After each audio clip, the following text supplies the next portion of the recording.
I think my very favorite thing about this gathering is the way that it illuminates the fact that there are an astounding number of people that go into making an experience like this in this community called Narrate possible. You know, people like Kate and others have been thinking about music for months and months and months. She was listening to Christmas music when nobody wants to listen to Christmas music. And then there was all this coffee planning and cookie planning and the usher training and the greeter training. Thanks to places like Vans for helping us with the cookies. And then Lasso the Moon with the kids' gifts and the choir and the tech team. I mean, there's just an astounding number of people who make all this possible. So thanks to all of you who played a part in that. It's really a fun treat. You know, the hardest part about Christmas is we already know the story, but that doesn't change the value and the importance of said story. And I think the way that I want to frame it this year is what if it has a way of begging us to ask ourselves honest questions about the image of God that we're carrying around with us? Like, what exactly is that image? Who is that God? Do we like that God? Do we not like that God? How does he or she feel about us? And I think it's important to say that we're not asking what's the orthodox or the accurate or the biblical way, because even if those things do in fact exist, probably none of us are going to spot on find them 100% of the time or even get 100% on the test. But what we're asking is, what's the image you carry around with you?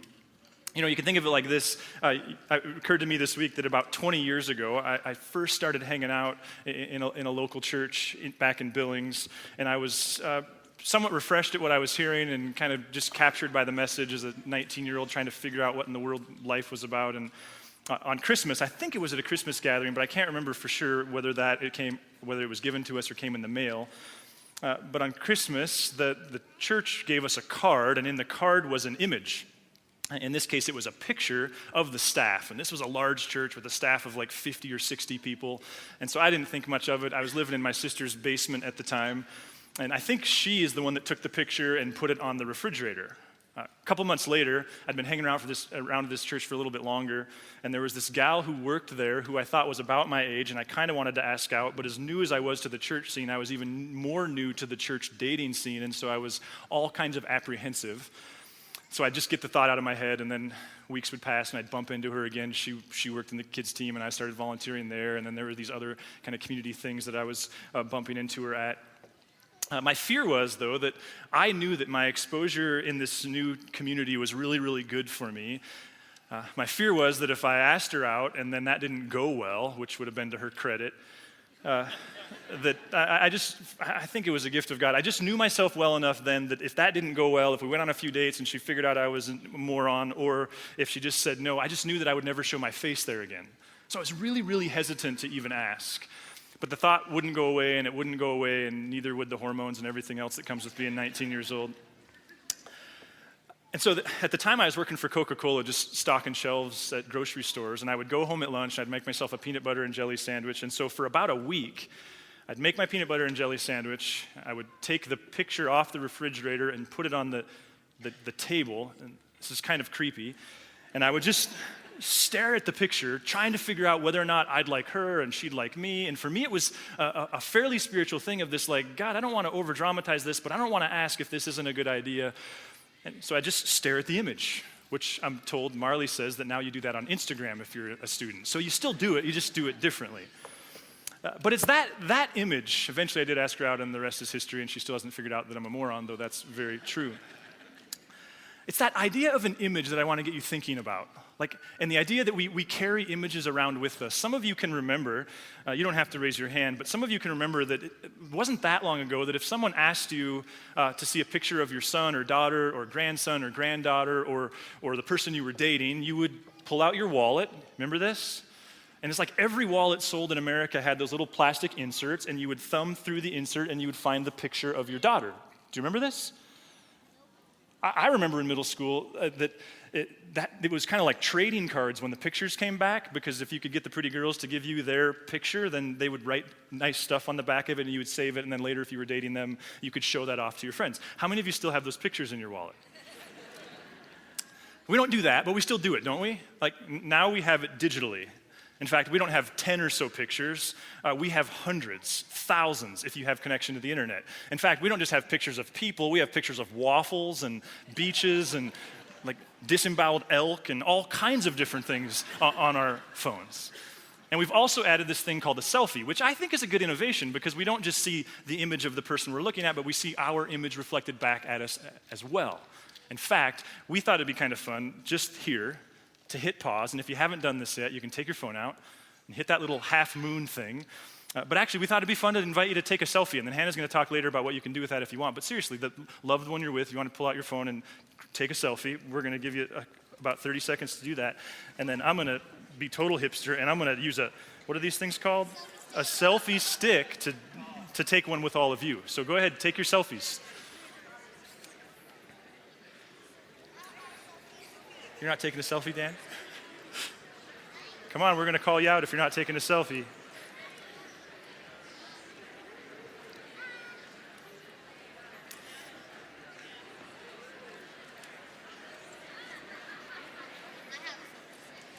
Yeah, good call on the lights.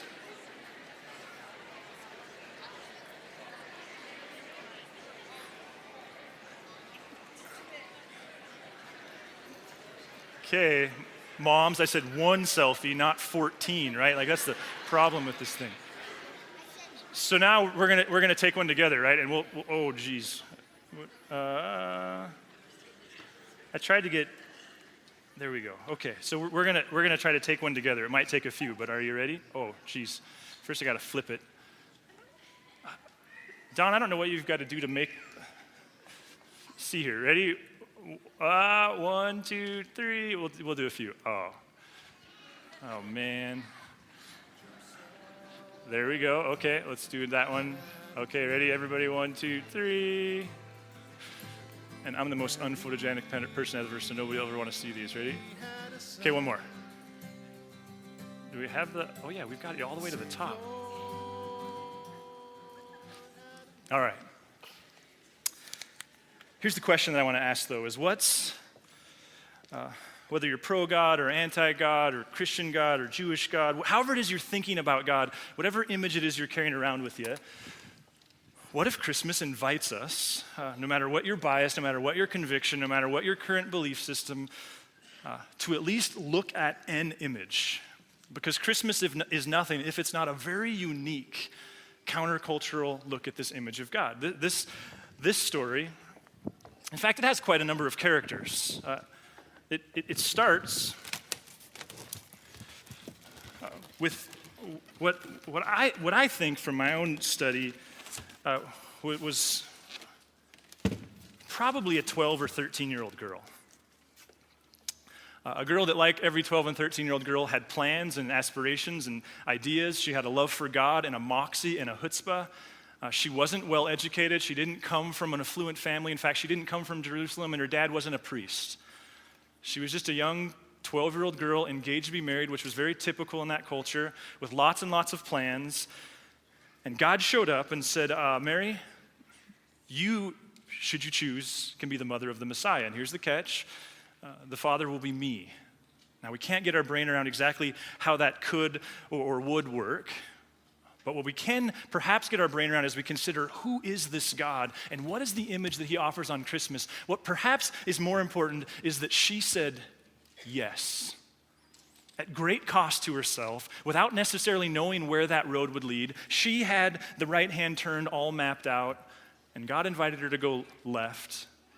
And she said yes. And then there's another character, another image on Christmas. And I think this image, at the risk of being sexist, because the Mary image I think is astounding, but the Joseph one to me is so appropriate of the God as revealed in the text, because what we know about Joseph is very little. Probably 18 or so years old, if we're going with convention, 18 and 12 kind of stuff.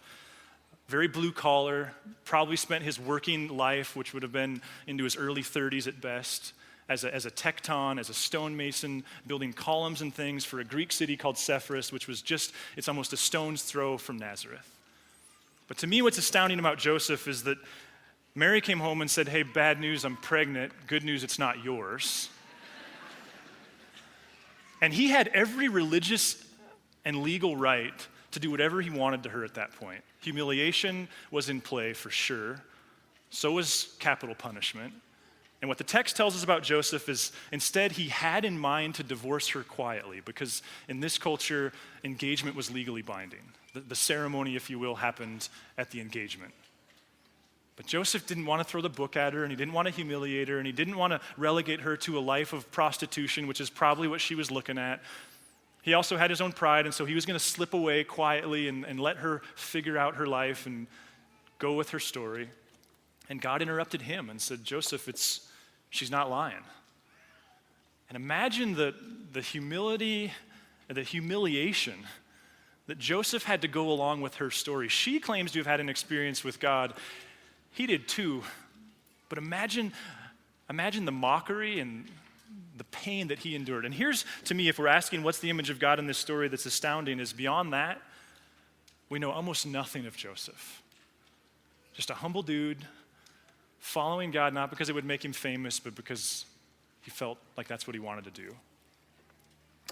And then there's, of course, the baby. And I think the thing that we have to be careful here is our familiarity. God chose to come as a human / God, and anybody who claims to be able to explain that perfectly is dangerous in my view, but nonetheless, that's what Orthodox Christianity has been saying for 2,000 years. But what's astounding to me is God's coming to earth. He's the most powerful, most important person to ever be here. That's the claim. And yet he didn't come as a 26-year-old self-reliant male. He didn't come as one of the mythical God creatures who looks like he spends all his off time in the gym. He wasn't able to take care of himself. He came as an infant, which to me just blows up a lot of my God images, that this God who supposedly wants to work with people worked with them to the extent that God's Savior, this baby who would put creation back on tracks, who would fully and finally deal with the sin, the brokenness, the evil that's been marring God's creation, all of that dependence was born into a baby and 2 first-time parents. And probably all of us parents can go, boy, that's tough. It should have at least been the third. And then there's shepherds. And the shepherd story it's a little bit more predictable because David was a shepherd and Moses was a shepherd. Maybe what's worth pointing out is when it came time to pay a visit to the hospital, it wasn't parents and grandparents, and it wasn't Herod coming to visit the king, and it wasn't the priests, and it wasn't the religious establishment. God thought it best that the most appropriate visitors at what was probably a cave were shepherds. These men who have no name, who, at least not one that we know, whose very existence was about taking care of pathetic sheep, helpless sheep. And I think the question again is, what's the image of God of that? And then there's this star that appears. And the star, we can talk a little bit about that. But there's a star that shows up and pays a visit to 3 what we often call wise men. Matthew, the gospel writer, the first gospel writer, in order, not the first. I'm going to get caught up on those details. He calls them magi. Now the question is, what's a magi? Well, the answer is it's an astronomer, astrologer type that's different things in our culture, the same thing in theirs. And in a culture that lacked any semblance of electricity, in a culture that didn't have streetlights or LED screens, what they had was a night sky full of stars and planets.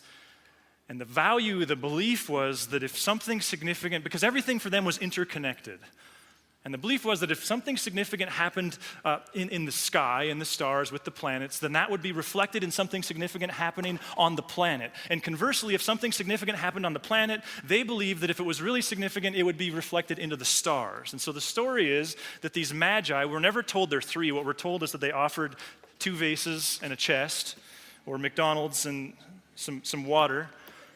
The 3 comes from what was actually offered. Probably it was an entourage of 20, 30, 40, 50 people, because powerful, wealthy people like these guys go places with an entourage that protects them and supports them, and this was probably a reasonably long journey just based upon the time frame of the story. But the question is, what's the star? And of course, we don't know. Fortunately, some people understand science. I've never been accused of that. But they can wind the clock back and they can tell us what was happening in the stars. One of the things they can tell us is that Halley's Comet in somewhere like 12 or 11 BC would have been visible in the night sky. And so some wonder if what they saw was Halley's Comet. That seems a bit too far from the perfect year zero. Others think that it was a supernova. Just some astounding thing happened in the sky and that drew their attention. To me, personally, the one that's most compelling, though I don't think it matters that you necessarily have an opinion, is something that happened in 7 BC. Because when they wind the clock back, what they know is that the planets Jupiter and Saturn intersected 3 times in 7 BC. Now, in this culture, Jupiter was the kingly planet. It was associated with people like Caesar and Herod. Saturn was, by some cultures, not all, but it was the planet of the Jewish people. And so some feel that what is most likely is that this intersection of the kingly planet and the Jewish planet told these foreign kings, these foreign astrologer, astronomer, magi type, that something significant happened in Israel. Maybe they felt sorry for the Jewish people because they knew Herod wasn't all that kind. We don't know. But again, if we're asking the question, what's the image of God in the story? To me, what's remarkable is that 2,000 years ago, this God was already having conversations about not being a proprietary God. That there's a message here that this God isn't just for the Jewish people. He's not just for one people.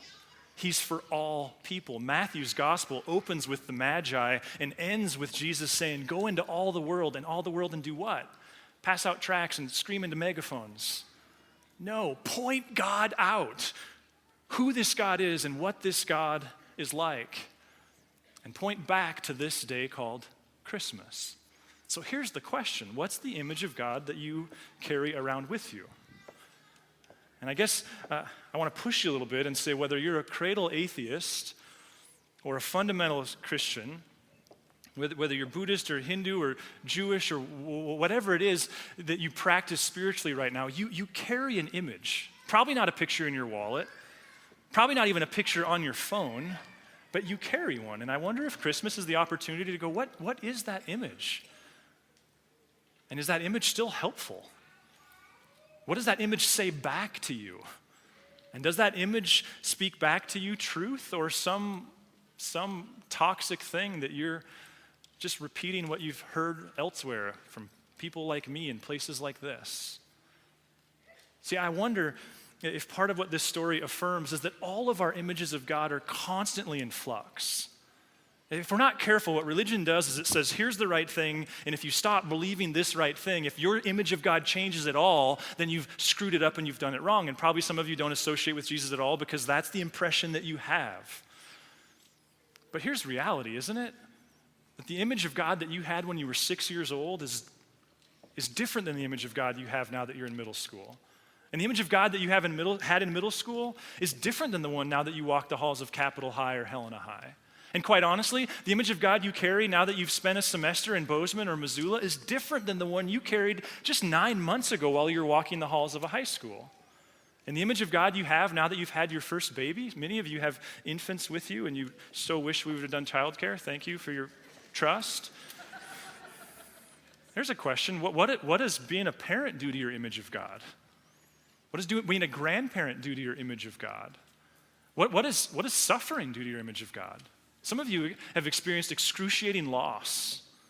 Loved ones dying tragically or of disease. What's that do to your image of God? Some of you have moved. I think if we're being honest, the person who lives in the business world of Seattle is bound to have a different image for God than the person who lives in Helena, Montana. And I wonder if part of the opportunity of Christmas is the reminder that this God is secure. He's fundamentally secure with his ability to be present to you. And the reality is, if you're following him, your image of God is going to shift. Why? Because with the best of intentions, we can pursue, and we should, knowing him accurately. But I wonder if Christmas reminds us that we should also carry that with humility. Because this Nobody saw this coming. In fact, lots and lots of devout religious people got all kinds of sideways because this image of God was so rejected that they were convinced it couldn't possibly have been God. I wonder if the gift of Christmas is the reminder that what Orthodox Christianity, if that's the phrase we want to use, has said for 2,000 years is the most cohesive, comprehensive image of God that we've ever been given is this baby and the 33 years that followed in this baby's life.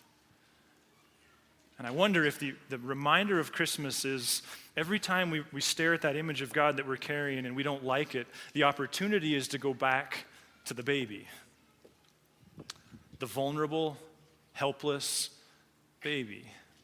The person who was killed not because he seized power, but because he refused to seize power. And frankly, sometimes that doesn't mean necessarily going back to the church. It means going back to the story. Though I certainly hope you can find a church that'll help you too. And asking honest questions about, here's the image of God I'm carrying. What's the image that God offers through Jesus? See, here's my challenge to whatever degree you want one, is I wonder what would happen if you were to say something to God, and you don't even have to tell anyone you do this, and you definitely don't have to say it out loud, but what would happen if you were to say, hey, God, I think my image of you is less than perfect. If 2019 could be about sharpening that image, I would be grateful. If it's true, God, that you're all around me, present to me, that your Son's Spirit is pervasive, God, then I just invite you to interrupt me this year and sharpen my image of you. So I'm going to create some noise in the form of prayer and create some silence for you if you want to have your own private moment with God and say some of that stuff to God, and then we'll jump back in. God, Lord, we're grateful for the effort that you put into being understood well and, dare we call it, accurately. God, we're also grateful for the humility that is yours, that your story is full of people who got almost everything wrong, but the one thing they got right was trust in you. We understand, Lord, that it's not just Google who can write good algorithms, that you can as well. And so, God, in the silence and solitude of this moment on this hectic, busy day, if there's a desire on your end to help us know you better, God, we invite you to spend 2019 graciously disrupting our image of you. Not just for the sake of intellect and theology, but for the sake of those that we're trying to love and the relationship with you we're trying to form. We love you, God. Amen. If you would like to engage further with Narrate Church, you can find contact information online, www.narratechurch.org.